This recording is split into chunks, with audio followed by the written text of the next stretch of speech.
Hello children, let us start with the continuation part of the lesson, sources. In last class we learnt about inscriptions. Today let us know about coins. Coins may be small in size but they contain many important aspects. ನಾಣ್ಯಗಳು ಆಕಾರದಲ್ಲಿ ತುಂಬ ಚಿಕ್ಕದಾಗಿದ್ದರೂ ಅದರಲ್ಲಿ ಹಲವಾರು ಮಹತ್ವಪೂರ್ಣ ಅಂಶಗಳು ಅಡಗಿವೆ. They are helpful in understanding the geographical extent of the ruler's kingdom who minted the coins. ಈ ನಾಣ್ಯಗಳು ಆಗಿನ ಕಾಲದ ರಾಜ ಯಾರಿದ್ದ, ಅವನ ಸಾಮ್ರಾಜ್ಯ ಅಥವಾ ವ್ಯಾಪ್ತಿ ಎಷ್ಟಿತ್ತು ಅನ್ನೋದ್ರ ಬಗ್ಗೆ ತಿಳಿಯೋಕ್ಕೆ ಸಹಾಯಕವಾಗಿವೆ. And they give information about the language of administration, title that the kings possessed their religion, economic conditions of the time and metal technology in ಓಯೇಜ್ ಆಫ್ ದ ಪರ್ಟಿಕ್ಯುಲರ್ ಕಿಂಗ್ಡಮ್ಸ್. ನಾಣ್ಯಗಳ ಸಹಾಯದಿಂದ ಆಗಿನ ಕಾಲದ ಆಡಳಿತ ಭಾಷೆ ಯಾವುದಾಗಿತ್ತು, ಆ ರಾಜನ ಬಿರುದುಗಳೇನಿತ್ತು, ಅವನು ಯಾವ ಒಂದು ರಿಲಿಜಿಯನ್ ಅಥವಾ ಧರ್ಮವನ್ನು ಪಾಲಿಸ್ತಾ ಇದ್ದ, ಅವನ ಎಕನಾಮಿಕ್ ಕಂಡೀಷನ್ ಹೇಗಿತ್ತು, ಮತ್ತು ಅವನ ಕಾಲದಲ್ಲಿ ಮೆಟಲ್ ಟೆಕ್ನಾಲಜಿ ಲೋಹ ತಂತ್ರಜ್ಞಾನ ಯಾವ ರೀತಿ ಇತ್ತು, ಹೀಗೆ ಹಲವಾರು ವಿಷಯಗಳ ಬಗ್ಗೆ ತಿಳಿತಾ ಹೋಗ್ಬೋದು. Samudragupta had minted 7 different types of gold coins. Based on the pictures of those coins, it is said that Samudragupta was a lover of music and he had conducted Ashwamedha Yaga too. Samudragupta 7 ಬಗೆಯ ಚಿನ್ನದ ನಾಣ್ಯಗಳನ್ನು ಮುದ್ರಿಸಿದ್ದ. ಈ ನಾಣ್ಯಗಳ ಮೇಲಿರುವ ಚಿತ್ರದ ಆಧಾರದ ಮೇಲೆ ಹೇಳೋದಾದರೆ ಅವನು ಒಬ್ಬ ಮ್ಯೂಸಿಕ್ ಲವರ್ ಆಗಿದ್ದ ಮತ್ತು ಅವನು ಅಶ್ವಮೇಧ ಯಾಗವನ್ನು ಕೂಡ ಮಾಡಿಸಿದ್ದ ಅನ್ನೋದ್ರ ಬಗ್ಗೆ ತಿಳಿಬೋದು. As the same, Gautami Putra Shatakarni got the name of Nahapana erased on his coins and engraved his name on them. This supports the view that Gautami Putra had defeated Nahapana. Gautami ಪುತ್ರ ಶಾತಕರ್ಣಿ ನಾಣ್ಯಗಳ ಮೇಲಿದ್ದಂತಹ ನಹಪನ ಅನ್ನೋ ಹೆಸರನ್ನು ಅಳಿಸಿ ತನ್ನ ಹೆಸರನ್ನು ಮುದ್ರಿಸಿದ್ದ. ಇದರಿಂದ ನಮಗೆ ಗೌತಮಿ ಪುತ್ರ ಶಾತಕರ್ಣಿ ನಹಪನ ಅನ್ನೋ ರಾಜನನ್ನು ಸೋಲಿಸಿದ್ದ ಅನ್ನೋದು ತಿಳಿತಾ ಹೋಗುತ್ತೆ. The availability of Roman coins in Bengaluru proves the fact that this region had trade link with Romans 2000 years back. ಬೆಂಗಳೂರಿನಲ್ಲಿ ರೋಮನ್ ಕಾಯಿನ್ಸ್ ಸಿಕ್ಕಿರೋದನ್ನು ಗಮನಿಸಿದರೆ 2000 ವರ್ಷಗಳ ಹಿಂದೆಯೇ ಈ ಪ್ರದೇಶಕ್ಕೂ ಮತ್ತು ರೋಮ್ನವರೆಗೂ ವ್ಯಾಪಾರ ಸಂಪರ್ಕ ಇತ್ತು ಅನ್ನೋದ್ರ ಬಗ್ಗೆ ತಿಳಿದು ಬರುತ್ತೆ. At next, we should know about monuments. Monuments are the major sources to write history. Monuments throw light on then contemporary religious aspects, technology, economic growth, scientific knowledge and creativity achieved. Monuments ಅಂದರೆ ಸ್ಮಾರಕಗಳು ಅಂತ ಅರ್ಥ. ಇತಿಹಾಸವನ್ನು ಬರೆಯೋಕ್ಕೆ ಇದು ಮಹತ್ವದ ಆಧಾರ ಆಗಿದೆ. ಮನೆಗಳು, ದೇವಸ್ಥಾನಗಳು, ಕೋಟೆಗಳು ಮತ್ತು ಸ್ತಂಭಗಳು ಮುಂತಾದವುಗಳನ್ನ ನಾವು ಸ್ಮಾರಕಗಳು ಅಂತ ಕರಿತಾ ಹೋಗ್ತೀವಿ. Mehrauli's iron pillar and Vijayapura's whispering Gol Gumbaz are the evidences of the maturity of then science and technology. ಮೆಹರುಲಿಯಲ್ಲಿರುವಂತಹ ಉಕ್ಕಿನ ಸ್ತಂಭ ಮತ್ತು ವಿಜಯಪುರದ ಪಿಸುಮಾತಿನ ಗೋಲ್ ಗುಂಬಾಸ್ ಅಂದಿನ ಕಾಲದ ಸೈನ್ಸ್ ಮತ್ತು ಟೆಕ್ನಾಲಜಿ ಯಾವ ರೀತಿ ಮೆಚೂರ್ಡ್ ಆಗಿತ್ತು ಅನ್ನೋದಕ್ಕೆ ಬೆಸ್ಟ್ ಎಕ್ಸಾಂಪಲ್ ಆಗಿದೆ. Taj Mahal tells the story of love. Chittor's Vijaya Stambha that means victory pillar tells the victory of ರಣಕುಂಭ.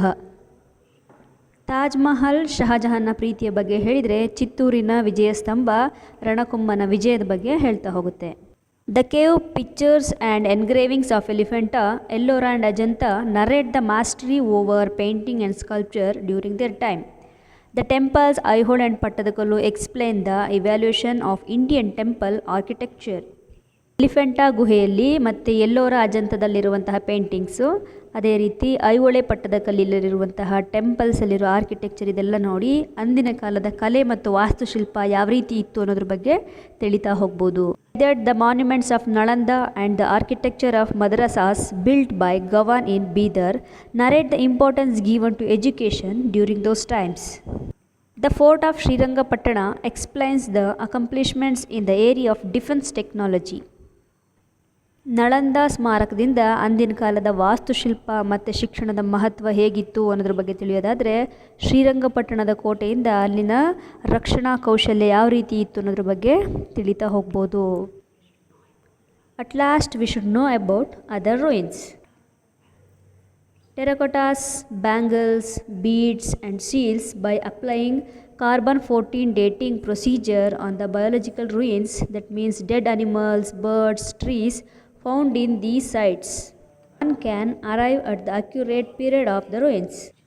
Ruins ಅಂದರೆ ಅವಶೇಷಗಳು.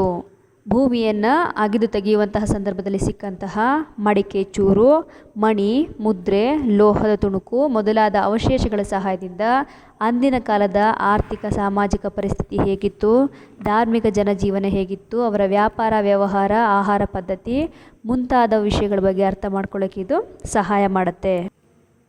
By applying carbon-14 dating procedure of the biological ruins found in these sites, one can arrive at the accurate period of the ruins. ಕಾರ್ಬನ್-14 ಅಂದರೆ C14 ಅಂತಲೂ ಕರಿತೀವಿ. ಇದನ್ನು radio active carbon ಅಂತಲೂ ಕೂಡ ಕರೀತಾರೆ. C14 ಬಗ್ಗೆ ಹೇಳೋದಾದರೆ ಪ್ರತಿಯೊಂದು ಜೀವಿಯಲ್ಲೂ ಕೂಡ ಇಂಗಾಲ 12 ಮತ್ತು ಇಂಗಾಲ 14 ಸಮ ಪ್ರಮಾಣದಲ್ಲಿರುತ್ತೆ. ಜೀವಿ ಸತ್ತ ನಂತರ ಇಂಗಾಲ 12 ಅದೇ ಪ್ರಮಾಣದಲ್ಲಿ ಇದ್ದರೆ ಇಂಗಾಲ 14 ಕ್ರಮೇಣ ಅದು ಕಡಿಮೆ ಆಗ್ತಾ ಬರುತ್ತೆ.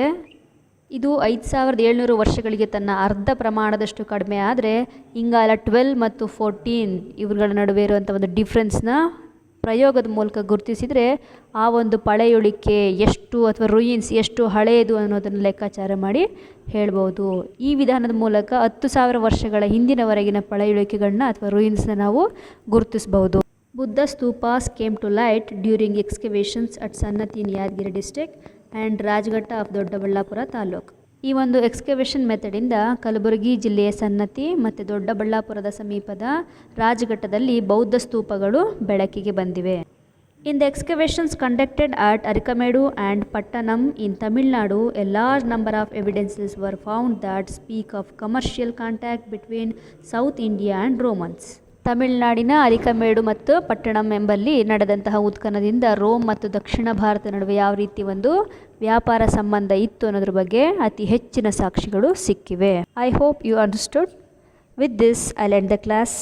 See the video carefully and do the given homework. Thank you.